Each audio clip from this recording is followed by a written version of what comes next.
Ladies and gentlemen, presented by the WZWA Network, it's the Insider's Edge Podcast with your host, California.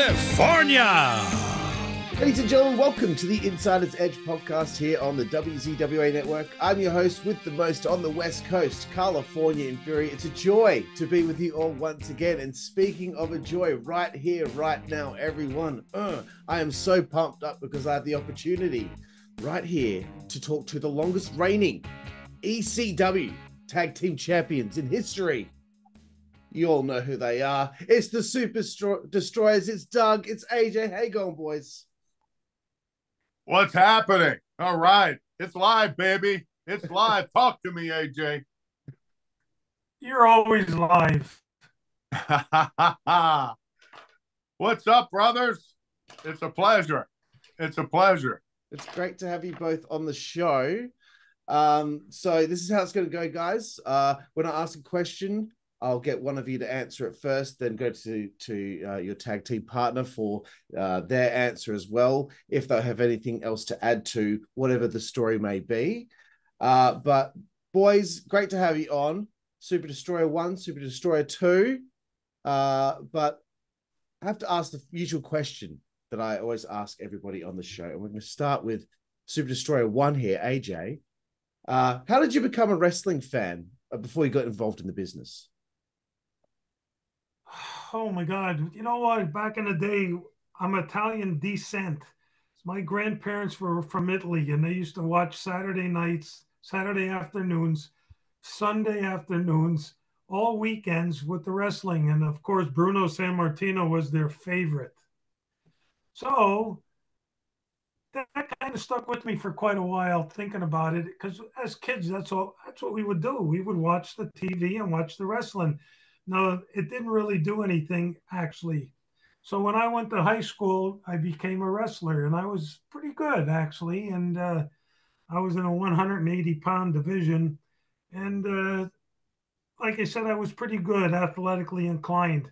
And then as we get older, of course, we have a family, and we move on, and we have to work for a living. And it just so happens we got laid off from where I worked at Bethlehem Steel in Pennsylvania here. And unbeknownst to me, I got kind of sort of became an alcoholic. I started drinking. I was gaining weight. I was over 300 pounds. And my father said to me one day, he goes, listen, if you're waiting to get called back to work, what are you waiting for? It'll never happen, because things happen in life. So get your ass moving and do something. So I started getting in shape, actually. Started running, started doing some calisthenics. And this should be in a book. And I was approached by Lehigh University and Penn State University to write a book on this. I was running up by Jim Thorpe's tomb, Jim Thorpe's monument in Jim Thorpe, Pennsylvania. And this freaking limousine pulls up alongside of me. And who's inside of it but Captain Lou Albano, Tony Altimore, and Chief Jay Strongbow, and this guy from Jim Thorpe that I knew for my whole life, Tom Chapman, who turned out to be a WWF referee. And they said that he pulled over and he said, you know, I told them about you, and they would like you to come to a wrestling show. And I thought, yeah, right. And I just kept running. I thought, this is bullshit. So I went up the road a little bit. They pulled over again. And Tony Altimore looks up and said, listen, we want you to come to a show up in Madison Square Garden with your friend, the referee here. And we're not kidding. We're looking for talent. And this is 1983. I thought, well, yeah. All right, let's see what happens. 1983. Holy Watch it, mackerel. pal. So anyway, you know. I just got out of high school in 81. I don't think we were born yet. Well, anyway, the story goes that I guess the next week or so, Tommy picks me up with his son and we go to Madison Square Garden, New York. And we get sat down right up front. And the main event that night was Sergeant Slaughter against Jimmy Superfly Snuka, where Snuka dived off the top of the steel cage onto the Sarge.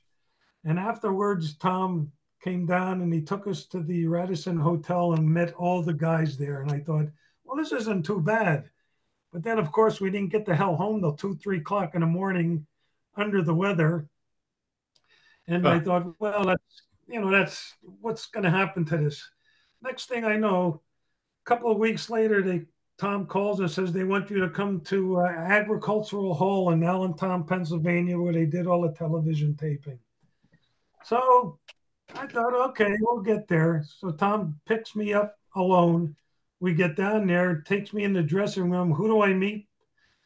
Well, Dave Barbie from Philadelphia, Pennsylvania, Mario Mancini from Connecticut, and some of the other guys. And all the pro wrestlers were in there. And they gave us these security shirts. And I thought, what the hell is this? So anyway, we were the security. And that's, I don't know. I mean, we're nobody. We're marks like yesterday. So we put the shirts on and we're going outside and we were around the ring. And that's the night that Rocky Johnson and Tony Atlas beat the Samoans for the tag team titles and bust the wooden chairs over one of the Samoans' head, and one of the wooden spikes went right through their neck and had to be surgically removed, honestly. Oh, man. And then after that, they took... Really? Wow. Yeah, I don't remember which one it was, but after that, they took them away. They called us into the dressing room. And Altamore comes up and says, listen, they want you, Barbie, and Mancini to come up to the school in Connecticut. They are interested in you guys. And I'm thinking, wait a minute, I got a family with 2 young kids and it's almost Christmas time. Are these guys serious? And I said, well, I have to think about it. And he said, well, don't think too long. Passerello's Quest is a new school that we opened up for Vince. And we'll talk about it. So I thought, oh boy, I better go home and talk to the family. So I'm telling my wife this, and she said, well, what's this going to be? I don't know. So we made contact, and they said it's going to cost $3,000 to train. You got to join the gym. I thought, well, let's check it out. So Tom Chapman, the referee, picks me up. He drives all the way up there, and we look, and it's brand new. The ring set up. Passarello, Kenny was there. He was Mr. Universe or something, and he was tied in with Tony Altamore in the office. And I thought, well, I guess we'll give it a shot. The day before Christmas in 1983, I took off and went up there. And wow. Next thing I didn't know that part. Well, I sold a 66 Corvette convertible for $5,000 so I could join the gym and to pay for this. You hear that? 66 Corvette convertible. Yeah. And wow. Today, you know what that's worth today, right? A ton. But anyway, that's how it started. And when I got up there, we met a lot of the guys, and Tony Altamore would bring in the Belomo and Hulk Hogan and some of the big shots, even to train us a little bit. And in 3 months, usually we signed a contract for a year. And in 3 months, I had my first show in Phillipsburg, New Jersey against B. Brian Blair. And that's what started. Wow. I know. I talk too much, right? No, that's great. It was really interesting. It felt like I was watching a movie in my head as you were telling me about all of that. So that's really cool, AJ. And Doug, now your turn. Can you please tell me about how you became a fan and how that ended up leading you into getting to the business? Wow. Man, that's a tough one. That's a tough one in comparison to AJ's. But I started boxing when I was 14 years old. I was 14 years old. I had my first fight. I fought a 21-year-old. I won. And then ended up having a ton of boxing matches. And I started boxing because the new movie back then, I mean, way before your time, was Rocky. So I told my dad, I said, Dad, I want to be a boxer. And he's like, okay, kind of chuckled and took me down to the boys club. So I met a guy who changed my life, Dick Hess. And I was able to learn how to box. I was an amateur boxer for a lot of years. I went into the Army. I boxed for the Fort Bragg boxing team. I never gave it. I did some wrestling in high school. And because of my boxing, I mean, I was totally unorthodox type of wrestler in high school. I mean, I was the guy that would pin somebody and get up and do this like to each corner, and there was nobody in the corner. I was just like the boxing style. But anyhow, I went into the Army. I boxed for the Fort Bragg boxing team. I ended up having a parachute accident, so I couldn't stay on the boxing team. I did my time in the Army. I get out of the Army, and I'm thinking I want to go professional. So I start training professionally, and it's not going anywhere. I mean, there's a lot of road work, running, boxing, training, and I ran into a guy by the name of Neil Karakoff. Neil Karakoff and I have known of each other for years in Hagerstown. And a lot of people would say we look so similar that they would think we were brothers. So Neil, I met him through his father, Dick Karakoff. And Neil said, hey, man, I'm going up to check out this boxing thing up in Allentown, Pennsylvania. And I said, Neil, that stuff's fake. I don't want to do that stuff. I mean, I box. I mean, I've gotten hit in the head. I mean, I hit, I love the competition and everything. He said, no, check it out. You make more money and blah, blah, blah. So he and I make this journey up to Allentown, Pennsylvania from Hagerstown, Maryland, 3-hour drive. We get up there and we go to Offa's house. Now, Offa's in the basement. His wife lets us in. Offa's in the basement, and Rocky Johnson's in the basement also. He's in this recliner, and he's going back and forth. And Rocky Johnson could not keep his mouth shut. He's just running. He's flapping his jaws all evening. And he said I should do some kind of Dolph Lundgren or something, like from the Rocky fought, because back then I was much thinner and leaner. Because after getting out of the Army and boxing, I was like 230, 235. But anyhow, so I talked off of that night and talked to Neil, and lo and behold, I didn't have the 2,500 or $3,000. And for some reason, Offa took a liking to me, and I went up there, moved in. Neil and I got a 1-bedroom apartment in Allentown, Pennsylvania. And it was funny. We lived in this one-bedroom apartment. I worked at 2 different places. One was Applebee's in the kitchen, and the other was Living Well Fitness. I worked at Living Well Fitness Center. In this Living Well Fitness Center, Rocky Johnson would come in. Dwayne would come in at night after school. And I remember Dwayne coming in, but I didn't pay much attention to the kid. I mean, he was just a big kid. He was quiet. He was actually a quiet, very humble kid. And then on the other side of the gym, his father would be running his jaws all day. It was nothing like his father. And once in a while, Dwayne would ask me, he and his buddy were in there. Once in a while, he'd ask me to hold him down while he did his lat pull downs. He'd do the whole stack. And, I could hold him down because I was kind of big then. And sometimes I wish I should have been nicer to him. But you never know, I mean, the guy's done so well. He's done a marvelous job. He's become a great actor. I mean, everybody knows him by, The Rock. Yeah. So, but anyhow, so I started training, and I did that, and it in the evenings, we would just goof off, and eventually Offa left his wife. He and his wife broke up, and Offa and his son moved in with us in this 1-bedroom apartment. And it was a weird kind of situation. So we lived together for Neil and I were there for about a year off of Airport Road up in Allentown, Pennsylvania. And we trained in this training center, which was down below the bowling alley. So Neil and I would work in this bowling alley as bouncers. And I lost signal. I don't know. Am I still here? You're still here. Okay, gotcha.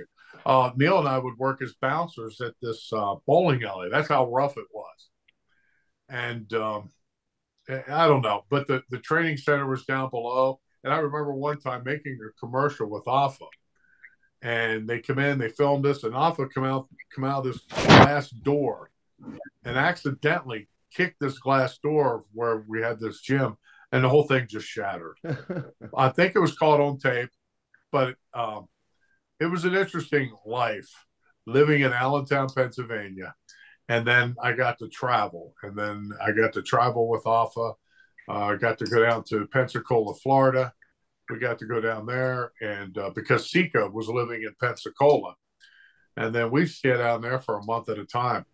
Broke, coming back. I had to have my mother, my mom and dad had to wire us money. I think it was, what did they have wire money back then, AJ? I forget. They had to wire us money just to pay for gas to get back home. What's that? I believe you. Yeah, I forget what the name it was. It was something you'd go and pick up money or something like that. But that's what we did to get back home. So when I originally went into wrestling, it was like, this is fake. I mean, it's goofy and I don't want anything to do with it.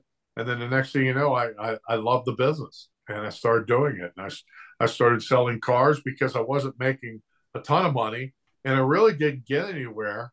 I mean, I did the thing with Alpha and Neil, and Neil's father had his own league and stuff like that.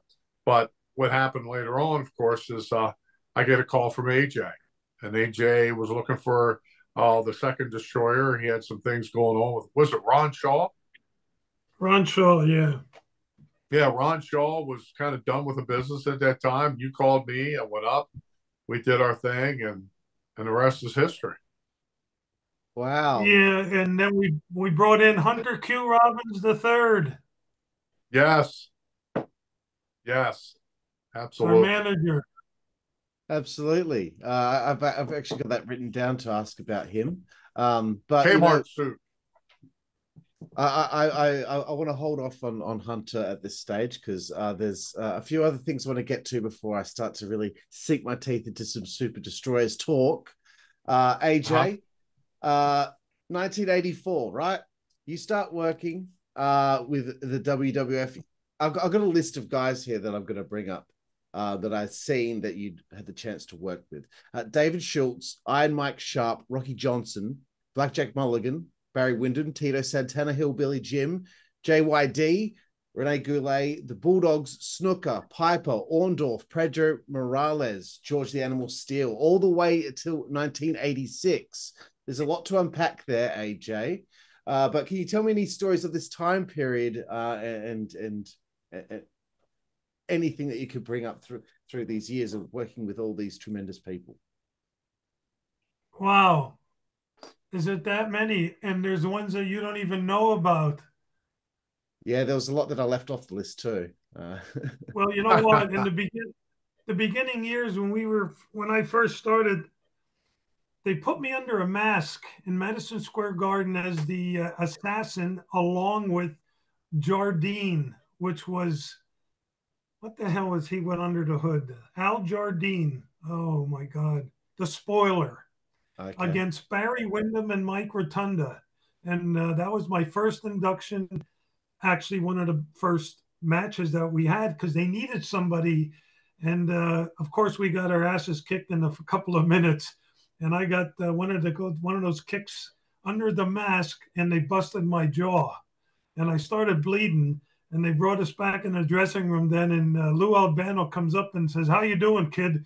Well, you got your initiation? You all right? Everything's good? Pay the man." That's what he said to the guy at the booker or the guy that was taking care of the money. And he said, "Pay the guy." So that was my first induction under the mask. But the other guys, usually when we were first starting the train up there and we were starting to go with these guys, they brought in this other guy by the name of Harley Davidson. Does that sound familiar? Yes. Hillbilly Jim. They brought him in from down south when he was just brought up there. And I was the guy that would pick him up at the airport in Connecticut. So we had a little repertoire. So with his help too, and with my referee friend, I got to work with a lot of people. I used to travel with Nikolai Volkov and Sal Bellomo and some of them guys. But there was a lot of things behind the scenes. The one time they called me in the office, Mark Sadacek was a relation to, let me think, George the Animal Steel. He was a nephew. So he calls me in the office. He closes the door. He unplugs the phones.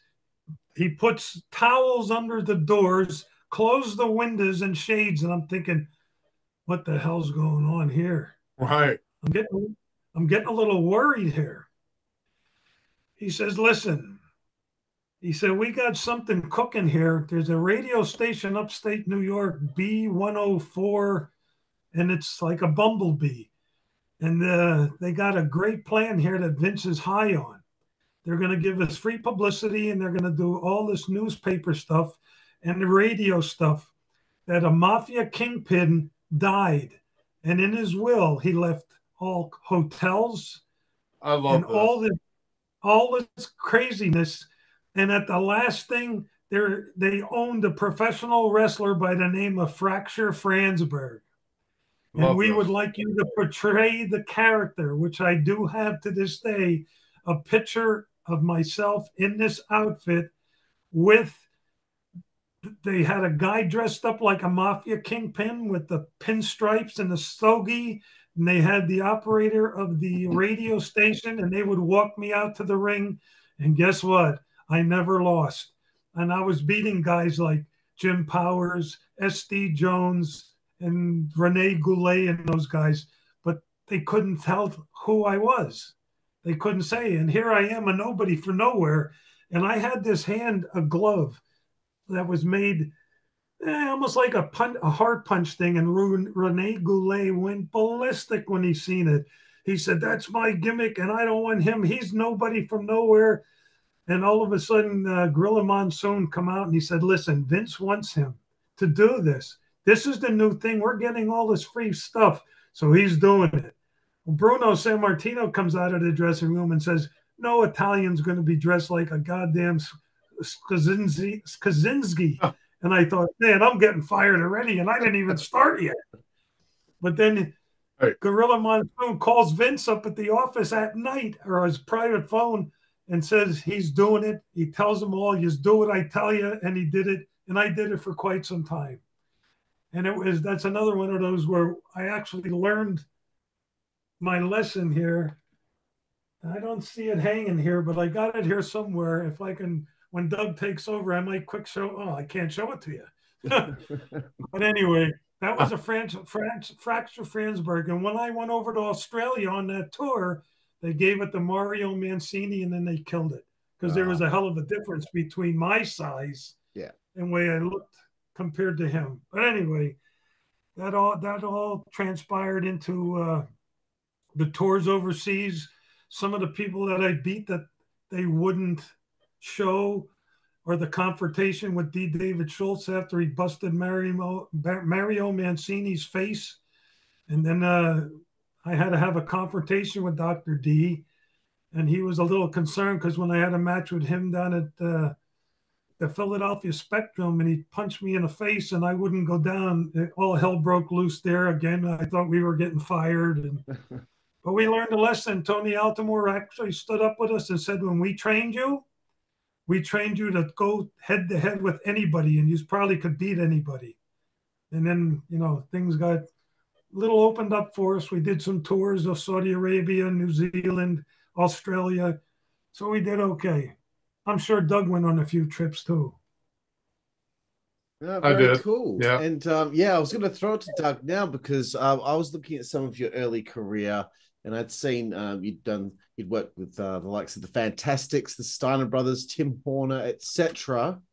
Whilst AJ's kind of doing the WWF thing, was it NWA? I think NWA. I did. NWA, I'd go once in a while. I'd go under the mask, and then of course I did some jobs with the NWA. Again, like I said earlier before we get on this call, I did. I'm sorry, I just got distracted. What's that? WCW. I did some WCW at Cobb County Civic Center down in Atlanta. Yep. Had some fun down there. And then, of course, I started getting some I got some dark shows with the WWF back in the day. I was getting phone calls and I was going to work. I mean, I wasn't going over, but at that time, I really wasn't jobbing because I guess I was kind of big back then. I mean, I remember one time working, I don't know if it had to have been NWA or WCW. What's his name? Not Bill, what the heck? Ron Simmons got the strap that night at the Baltimore Arena. And I was one of his first matches. Now, he really didn't get it, but because it was a bunch of tapings, but I ended up matching up with him, and he didn't squash me or anything, but we had a good time. It was a good match. And but I did get to tour with the Fantastics. I got to tour a couple different times. Got to go to Hawaii and Guam, and that's JYD was there, Kerry Von Erich. I'm trying to think of who was that guy in Florida, or not Florida, but Hawaii. Who was that King big dude in Curtis. Hawaii? No, I can't think of his name. Morocco. Oh, Don Morocco. Morocco. Yeah, Don Morocco. And then, I was in the locker rooms with, what's his name? Van Vader and all those guys, and Lex Luger and stuff when I used to work with the NWA. But I remember one time Van Vader come up to me, and I was putting on this knee brace. And he goes, "What the hell's that?" And I said, "It's a knee brace." He said, "I've had 9 surgeries, and I don't wear anything like that." And I said, "Well, I've had 3, and hopefully I won't have to have 9. He just looked at me, smart ass. So, I mean, I was green and growing back then. I didn't want to piss anybody off. I mean, I was doing the ECW and everything, but it was a good time. It was traveling with Kerry and Orndorff and all those guys. Orndorff and what was that one guy? I can't think of names today. It's been a long day, but had a really, really good time, especially with the Fantastics. They were great. Bobby was great. And then, of course, I still keep in touch with those guys on Facebook. Bobby had some cancer a while back and wasn't doing so hot. Hopefully he's doing well now. But, yeah, so I did get to travel and stuff, but nothing like AJ. AJ had a good break, and he took advantage of it. And, it was a fun ride. Well, that's cool. And now we're going to start talking about some Super Destroyer stuff. And I wanted to know from you both, when did you two first meet? What were both of your first impressions of one another? We'll start with Doug. Oh, well, right away I was like, he runs his mouth too much. He's like Rocky Johnson. This guy, he would run he wasn't in charge of the locker room, but he would run it. You know what I mean? He wasn't calling everybody a jabroni, but he was putting people in their places. And he commanded. He had a commanding voice, and he people looked up at him, looked up to him, and I was like, "Who's this guy?" And then I started realizing, because back then you didn't have the internet, and then people were talking, well, oh man, he was in the WWF and this and that, but I knew people like, man, I can't think of these names tonight. Shoot, the Patriot, not the original Patriot. Who's the other Patriot? Tom Brandy. Tom Brandy. Tom Brandy was my first match. Right. Alpha put that together. He was my first match. It was a pencil match. The whole thing was a pencil, And I borrowed John Rambo's boots. They were size 12, and I wore 13. And he let me borrow his boots until I got my boots were on order, but they had not come in yet. So I ended up I borrowed his boots. And, Tom Brandy and we did I don't know, 10, 12-minute match. We were doing arm drags and everything else. And my arm felt like he ripped it out of the shoulder, but it was a fun time. And it was a good match. But, but when I first met AJ, I was like, man, this guy, he's got something going on. And then when did we really start talking? Did you reach out to me via phone or what? Well, Hunter Q was in between all of this. He kind of sort of, I don't know if you came that time with that your friend Ricky. I think I did. That's right. You came and Hunter Q. Ron was leaving because when Ron and I went down to where the hell were you with Crockett? We went down to Crockett there for a little bit before ECW, and Larry Winters was with us. We went down there, and Ron and I worked with the. Oh my God! When we walked in the dressing room and they knew us from WWF, they oh my God, what are these guys doing down here? Something with the Patriots. Anyway, when we were up there at ECW, we were running the Colonial Wrestling School out of Palmerton, and they invited I us remember down that. there. I remember that's where we met. Okay, what's his met. name? George Miller's old George Buick Miller. GMC. There you go. That's And it. they He owned invited a car dealership. I was selling cars. Doug Flex Yazinski or whatever was Doug working Flex. for him at one time. Yeah. So we went Remember down that? there. You were there with Rick and something else, and I forget Todd Gordon and Larry Sharp, or no, Larry Winters was running the show then at that time when Joel Goodhart lost everything to Todd. So when myself and Ron went in as the executioners or something, and we went in there and beat up a couple guys, Ron said, "That's it. I've had it. This ain't going nowhere." Then Hunter Q grabbed me and he got you and said, "You guys want to do something together?" And that's when we came up with the black outfit and the mask and the super destroyers. And let me tell you something, we were nuts. When you look at some of our old films there and our old tapes, we were bad. I mean, we broke. Yeah, we were. We broke that one guy's leg there with the pit bull, Gary Wolf. Yeah. Oh, remember, I broke his leg. I he broke was his out leg. for a long time. That Yeah. wasn't intentional. No, that was not intentional. No, that was an accident. But we put on such a show. Remember I used to go climbing up those fences like no tomorrow. It was just we were out of control. And we were good though. I mean, we had things. You'd pick the guy up and slam him. I'd do a flip off the top rope. I mean, it was just ridiculous.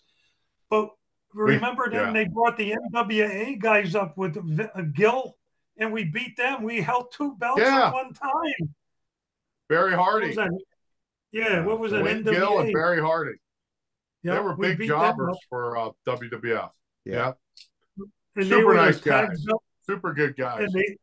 And they held the belts for Dennis Carluso. Yeah, and we got the straps. We got the belts. Remember that? Yeah. So we really had a good run. We did. And we really had some good talent at the time. We were bringing in, Jesus Christ, we had Morocco, we had Stone Cold Steve Austin, we had Ivan Koloff, Nikolai Volkov. I mean, we had some of the big talents that were coming in and going up to Vince at the time. Ted Petty, that became Ted Petty. Love Ted Petty. We had so many talent. Him and Larry.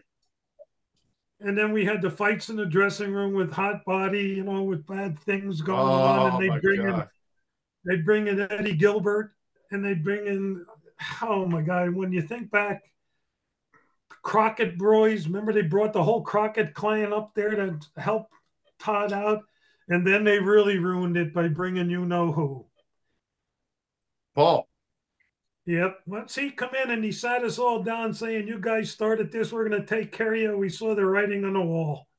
It was he got the hood off of me. He did. And you know what? We didn't know it, but he was working with Vince all that time. Yeah. And all the money. Because ECW was too big. ECW was big. They had a good following. And I believe it. We got out at the right time. After what's his name, Rockin' Rebel broke Bellomo's jaw and he lost his hearing.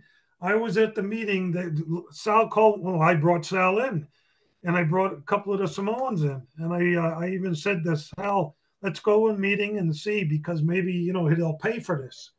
Paulie was at the meeting. Todd was at the meeting. I was at the meeting along with Palomo. And all Sal said, just give me 6 more matches to pay me so that I can get my jaw fixed and my ear. Next week, they let him go. I love Sal. Oh. Sal was such a great guy. Yeah, that's but it is what it is. Yeah. Right. We had some fun with him. Yeah, and then I went and I trained my cousin. And I was bringing him into ECW at the end there. Snitsky. When we were Snitsky. You know, no names. Yep, trained him, and look where he went. Wow. Yeah. But anyway. Was he at Monday Night Raw recently or something? He showed up at Monday Night Raw up in Scranton. He showed up there. They put him in he went in the dressing room, and there was a caption, 53 years old, he don't look too bad. But no, he didn't sign.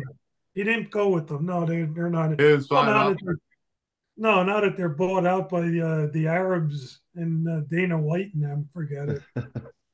Yeah, but didn't you do an Arab gimmick? Didn't you do an Arab gimmick one time? Well, yeah, I did actually. Sheikh Fugan. I did that, and I did it against your best friend Rambo a couple times. Oh my God, yeah. No, when I look at the characters that I played all the years, well, you did too with that the gimmick that you were dressed up like a representative or a businessman. I was a lawyer. I was dressed up like Douglas J. Witherspoon III. There you go. Yeah. Oh man, that was so stupid. That was such a stupid gimmick. Well, look at me. I was the first big boss man. Yes, you were. Really? There's still pictures of you out there.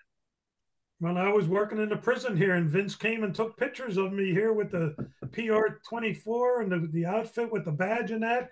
Next thing I know, they send me overseas and they give it to Bubba Rogers. Oh, unbelievable! Unbelievable. I should at this time bring up Hunter Q Robbins III, as you guys were alluding to him before, your manager. Do you ever got any stories, guys, on Hunter Q Robbins III? He just recently did a movie, some kind of production. You know, such a talented guy and friend. He did some kind of movie recently. I couldn't tell you. Let me see if I can look it up real quick. That he did the whole production. What's it called? Paradox. That's it. That's it. And I sent him a message, says that we're going to have to make a cameo in the next one. Well, he's looking it up here. I'll tell you that this guy is so talented that he was doing B-rated movies before he ended up with us in ECW. And when he would do his interviews, he was so wound up that the people hated him. And because he wore this suit, somehow one of the guys, I think it was the Hat Man down there, come up with this idea, Kmart suit, Kmart suit. That next thing you know, for that. Yeah. They took off. That thing took off like unbelievable. Yeah. He got a lot of heat for that Kmart suit. I think he actually did get it from Kmart. Well, and with the cane, he used the cane as a weapon, broke a lot of them either on you or me after we turned on each other. And yeah. It was, No, he's a great guy. He's been in quite a few little movies, though, huh? Yeah. Yeah. Now, the guy's been pretty talented. I just talked to him recently. I even texted him today and gave him this for tonight to see if he would either try and watch or come in or something or other, but he probably didn't get the message because he's quite busy. But anyhow, we had him at the one show that we brought him in here a couple of years ago, I think down in Philadelphia or somewhere, where you left your jacket and then went back a year later and there it was. It was still there. It was such a nice jacket. Hello. Wasn't Snuka there or something like that at that show? The original show, we went there it's been a lot of years. I remember some of my favorite matches were watching you and Snuka when you were doing some singles. Remember the Aztec Club? You guys wrestled. I mean, I don't think you spent a minute in the ring. You guys were all over the club, outside, inside, jumping off this, jumping off that. That was a great, great. We were underwater. Yeah, I mean, you guys did everything. He jumped off the railing on top of me, and we went down in the water there with the ocean or whatever, and got pinned underwater. I'm trying to find that tape. I'm still trying to find that tape. But that would be awesome if you could find that. Yeah, no, we did a lot, but don't forget now, the times that we worked there were way better than now, in my opinion. With the TNA, I agree. You know, I mean, ECW started with the TNA, with the violence, with the barbed wire, with the nails. I mean, when Ted Petty was up here in Jim Thorpe at the Flagstaff, and he come up to me and he said, "How do you get with Vince? How do you get with Vince?" And then when what's his name, Mick Foley, was up here a couple of times, and I'd come up just to say hello to everybody, he'd say, "Well, how do you get into Vince? Why are you asking me?" I mean, I was lucky enough back in the day to get in, because nobody gets in there unless you're family, like the Samoans and The Rock and the whole family deal, or somebody. Right. And there's one thing that he didn't mention was Charlie Fulton. Charlie Fulton, back in the day, was one of those guys that was so put over back when he started, and they faded him out just like the rest, like Rene Goulet and Tony Gurria. If you ever see the history on these guys, it's just amazing. I just read an article today on Baron Miguel Cicluna. Back in the day, he was one of the roughest bastards that was on the circuit, and he had so many matches with Bruno Sammartino. And today, you don't hear nothing about him. And years to come, they won't even know us. We don't know. They don't know Super Destroyers today. No. They will. They will. We got to get one of Todd's books to see if we're really in there or not. I've just been so reluctant to make the purchase and be so disappointed because I never heard anything. And then, of course, he had a big book review and had the Blue Meanie and, Sandman and all those guys. Some of those guys involved in everything. But, Eddie Gilbert kind of made a mess. I mean, I remember when Paul Orndorff was coming to some of those shows, but Eddie Gilbert made a mess of it. And then on top of it, then Shane Douglas came along. And then was Shane before or after Paul E? I think it was before. He was with Paul E. He came. Did he come just before or right after? About the same time, I guess. Well, you left, I believe, and I did interviews with Sherry Martel and him too, and Paul E was still there, so they were all there together. Shane Douglas, myself. It was a shame. I mean, you could see when they started bringing Mike Awesome in. Tommy Dreamer, there's another one. When he worked for Vince and I called up with Snitsky, it just was gone. Too late. Yeah. Where did we start out?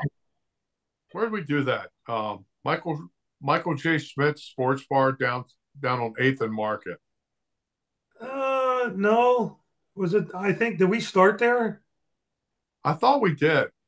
I remember getting hit with a beer bottle there one night. Well, I don't think it was the Hat Man. I did. I got hit with a beer bottle. They threw it, and I was like looking down, like, what the hell hit me? And I looked down, and there was a beer bottle, but it didn't break. But I mean, we broke some tables and stuff, didn't we? And then the Hat Man, he was funny. He made it interesting. Well, or was it at the Tabor Rams, the baseball? I don't know. We were all over the place. We were going to Jersey and all at that time. Yeah. But Mike Schmidt's, that was where they had the wire cages that I used to climb up. Yeah. But I think that's where we broke what's his name's leg. Yeah. And Jim Neidhart came in a few times. Remember Jim? Yep. Yeah. He came in. Good talent. Oh yeah. Definitely. So I'm just sitting here just enjoying you two just go back and forth with one another. This is so much fun. Yeah. Yeah. Thank you. I guess I should bring up, you guys have kind of alluded to how things changed, when Paul comes in. And, I've had a bunch of other guys who were in Eastern Championship Wrestling. And I kind of feel like a lot of the guys from that kind of portion, right at the beginning, like I'm talking 92, 93, do you two feel like a lot of the Eastern Championship Wrestling guys don't get the credit that they kind of deserve for? This is how the company began, and it's all remembered for the stuff in the late 90s, really. And when you see these documentaries and all that, what are they going on about? They're going on about Sabu, Raven, Shane Douglas, etc., etc.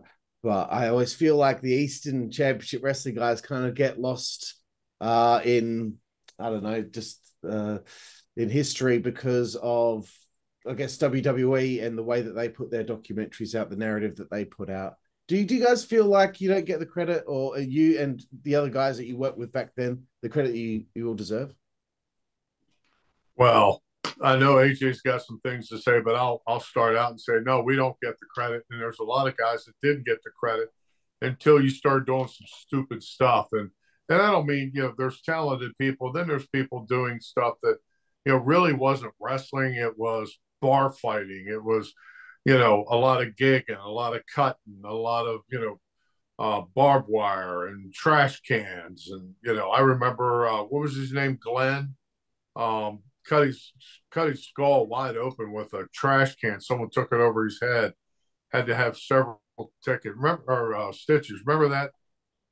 Wasn't Glenn Osborne, was it? Glenn Osborne, yeah.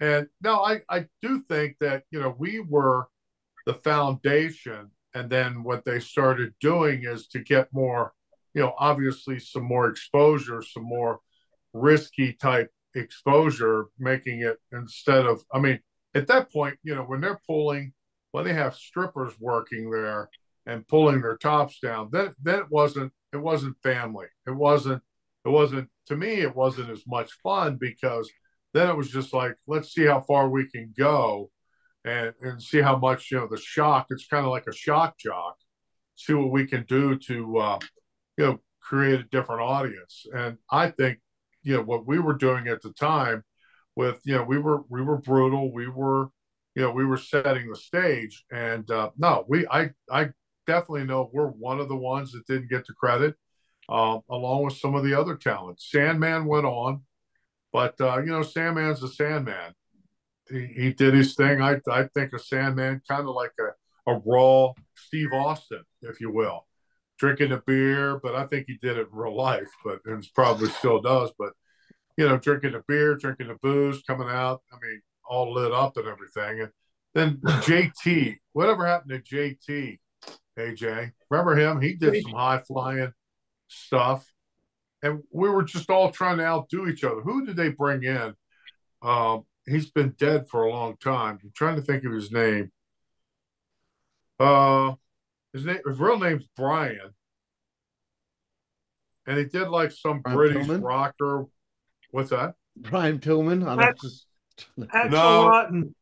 Axel Rotten. Oh, right. Axel Rotten, yeah. Talented young man, but he had his demons, and of course eventually died. Super nice guy, but he came in and did a lot of stupid stuff.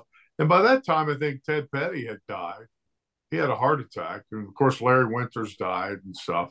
But there's a lot of people that started it, and I don't know. Even the regular type workers, unless they were trying to get back into WWF or WWE at the time, were just there to to kind of ride the coattails, but try to set up a different kind of audience. I don't know. Evidently, it was successful because ended up getting sold and all that stuff. Probably just to put them to sleep, but I don't know.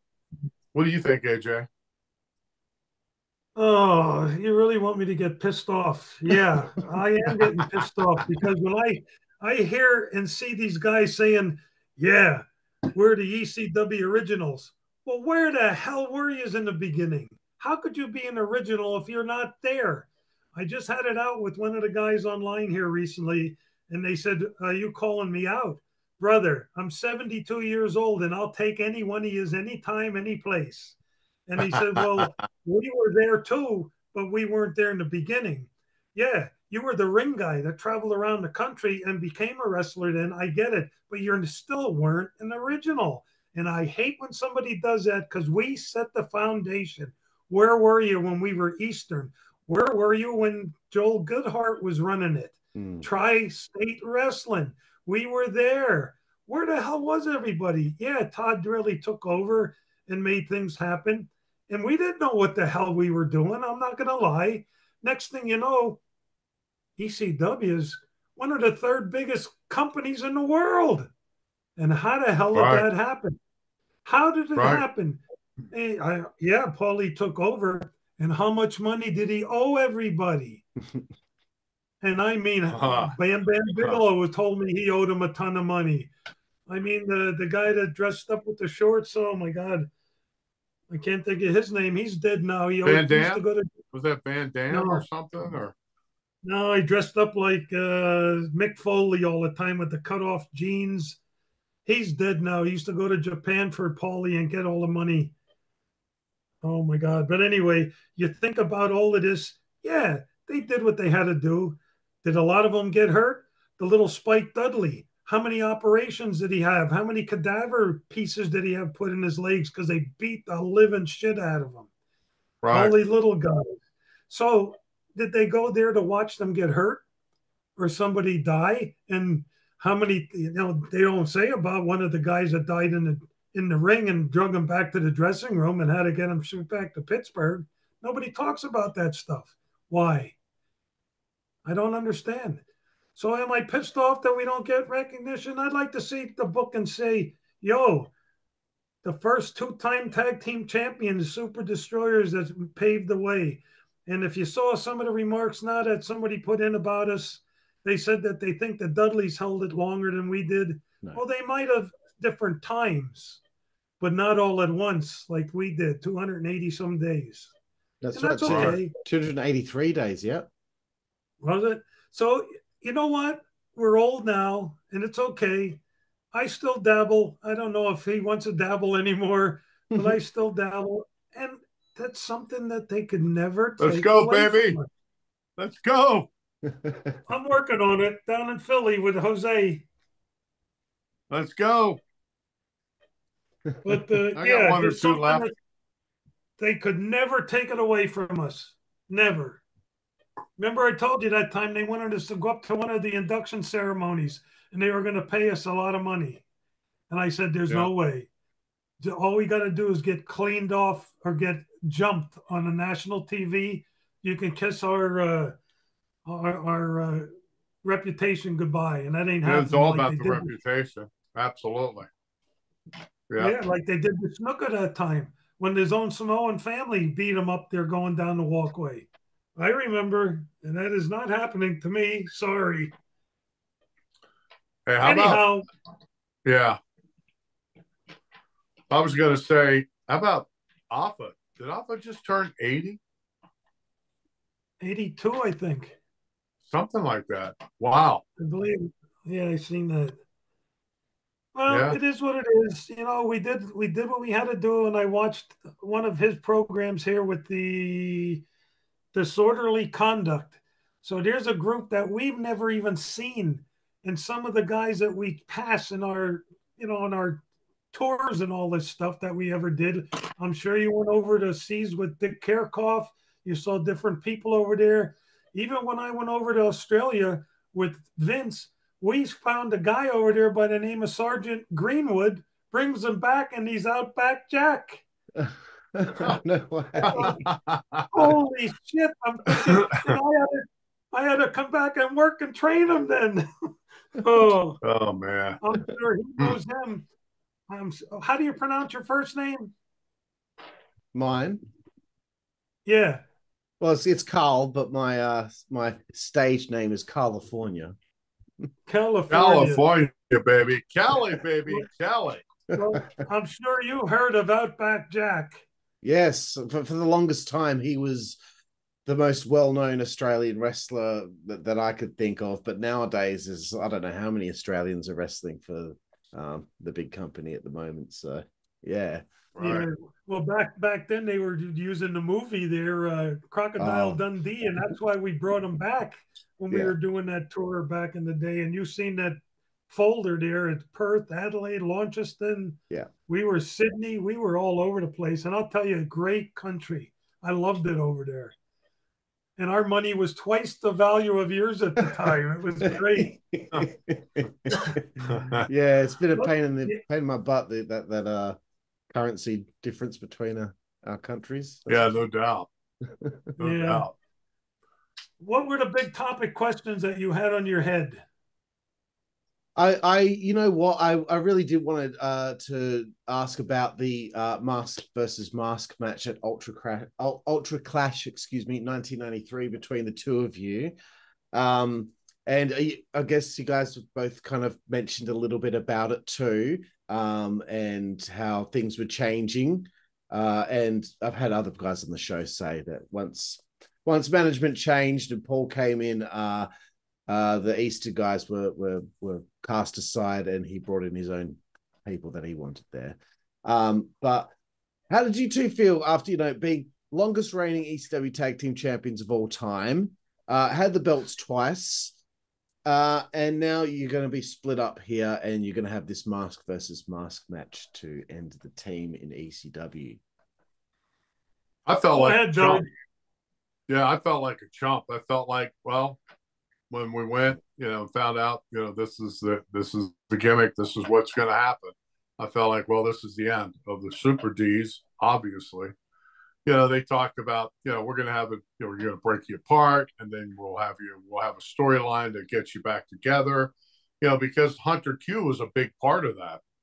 So, I mean, as soon as they broke us up, with I lost the match, of course, and the hood and everything. So then they gave me this gimmick.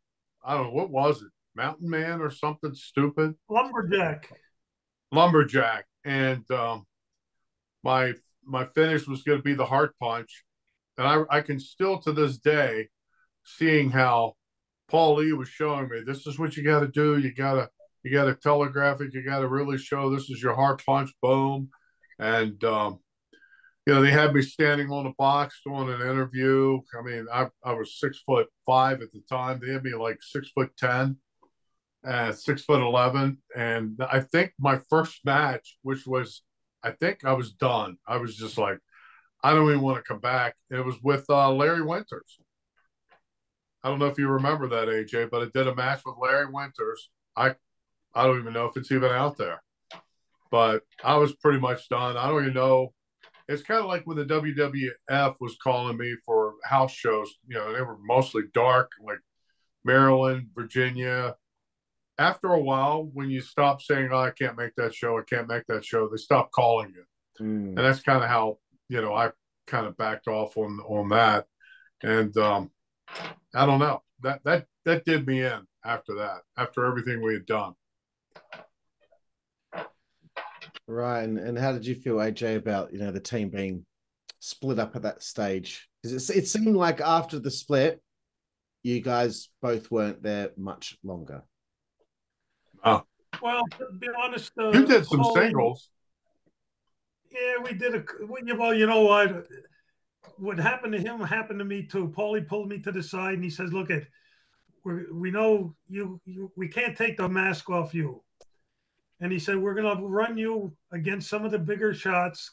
Because that's when he had me actually doing interviews with Shane Douglas and Sherry, and do some stupid nonsense with Hunter Q against him because he was with the Blondes, Chris Candido and whoever his partner was at that time. That was your buddy. That was your buddy. Yeah, well, it happens. Not like Chris, that. but the other guy. What was his name? Johnny Hotbody. Johnny Hotbody. The guy that got beat up a little. But you ripped these earrings out.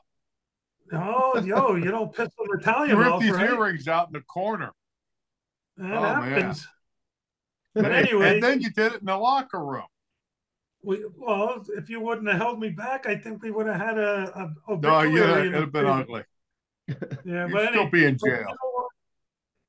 It all happened so quick. Even at the end there, you could see the writing on the wall. You're coming out as a lumberjack. We spent all this time together developing this, figuring that we're going to last a little bit longer. Next thing you know, in comes Public Enemy. They bring these monster heavyset guys that are 500 pounds together. I forget their names. And they wanted us to work, they wanted to push them over and get those guys. And then they bring in Axel Rotten and his so-called brother, and it was already too late. And I thought, you know what? It's over. And We're then the done. violence, it started the violence again with the barbed wire and then with all that bullshit. Bring your own weapons to the show. They were bringing ironing boards and ironings and baseball bats and come on, what the hell kind of show is this now? But I think we did the best what we could do at the time. We did what we had to do, and we did, and everything turned out. We were there. We were there when it was started, even when Eastern was still running, and then they changed it to Extreme. And Don Morocco, I still remember when we had the whole lumberjack match, and he said, me and him went to the corner. It's still out in the tapes, and he said, "These people are idiots, hitting each other with garbage cans, and they're going to get hurt, and they're doing this with this ain't WWF. This is the low. At that time, it was a low class. It was the third rank. We didn't know it, but again, it was somebody just starting. And again, I don't think Todd Gordon knew what the hell was happening. Really, he does now, but now he's capitalizing on it. And again, we're back to, am I pissed? Sure. You could at least say, hey, these guys did start it. We did do what we had to do, and we helped a lot of guys. I mean, that one Dudley guy that I didn't even know he went on to be one of the Dudleys that we beat up in the beginning. Boy, I can't think of his name. Bay Ragney. Yes. He's one of the Hell Riders. Right. Oh, yeah. Yeah. He always gives us great, great reviews and says, these guys taught us a lot. And they were really helping us out because we were a little older and we had more matches. And every time we'd go to an independent show, we'd say to our opponents, how long you been wrestling? Oh, I've been wrestling 8 years. How many matches have you had in 8 years? 12. 8, 10. Well, this is the way it's going to go, guys. But yeah, we should have a little bit, maybe a little bit. Now, we're not asking for nothing, and we never did ask for nothing. Yeah. We were out there. We did what we loved to do. We got to travel. We got to see. We got to meet a lot of people, even in the small indies that we did, even with the guys out in Maryland that we did. I mean, it was such a great thing and an honor to do what we did. And you can't take it away. It's memories. It's history. It's life. And I enjoyed every minute. And if I could go back in time and do it over again, I would. Yep, me too. No, that's I might kick Paul Lee's ass though, but hey. Well, that's nice to hear. Because I was going to say, even if you feel like you haven't been given the props you guys deserve from maybe Todd in his book or something like that. I know it might not mean as much, but I'm from Perth, Western Australia, most isolated city in the world, and I know who you guys are. So that's pretty big, right? Because you reached all that way over here. And in 2023, I know that the Super Destroyers are legends. And that's why I was so excited to have you guys on the show here today. Thank you so much, Callie. Thank you, California, baby. You're very welcome. What are you trying to say? He's signing us off. It's past an hour. I think we're done. No. I mean, if you guys are happy to keep going, I'm happy to keep going. I do have a couple. No, it's getting late. I got to work tomorrow. You're retired, AJ. Don't be cursing. I didn't curse. Not yet. Yes, you did. You said that W word. Oh, WORK. I got you. Oh. We enjoyed California. This. I've enjoyed the talk, man. We enjoyed this. Hey, tomorrow, if you want to come up to my neck of the woods, Mr. Douglas, Shrug Day, 7:30. And I don't mean the time. 730-pound shrugs tomorrow. Which arm? Well, both of them, you dumb cluck. All right. Well, listen. Yeah, it's getting late. I gotta take my Metamucil. What time do they have to have you back at the home? I don't know. Who knows? I don't know. You missed cookies and milk tonight, AJ. Well, I got to call Ron Shaw now and tell him I did another podcast because he's been doing them like crazy. You should have Ron Shaw on your podcast too. Oh, absolutely. Would love to. Yeah. Good dude. Well, California, thank you, man. Thank you, brother. Hey, thank you, guys. I would love to have you both on again at some point in the future. But there's still more stuff we could talk about. I think we could. I could sit here just watch you talk together for an hour, and I'd be thoroughly entertained. So, to have you guys back at some point would be great. Absolutely, we enjoyed it. Thanks for getting us all together. I appreciate it. You're very welcome. Yeah, me too. And there's stuff that we couldn't tell you about the first time out, just to keep you teased. Always a teaser. Well, listen, Merry Christmas. Merry Christmas. You guys. Merry Christmas. And Happy New Year. You too. All right. Thank you, guys. That's it. I'm out. We'll find out how to get this damn camera working too.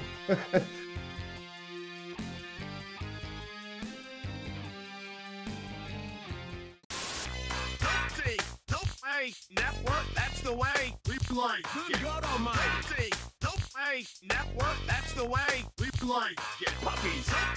Dope Network, that's the way we play. Get. The following announcement has been paid for by the WZWA Network.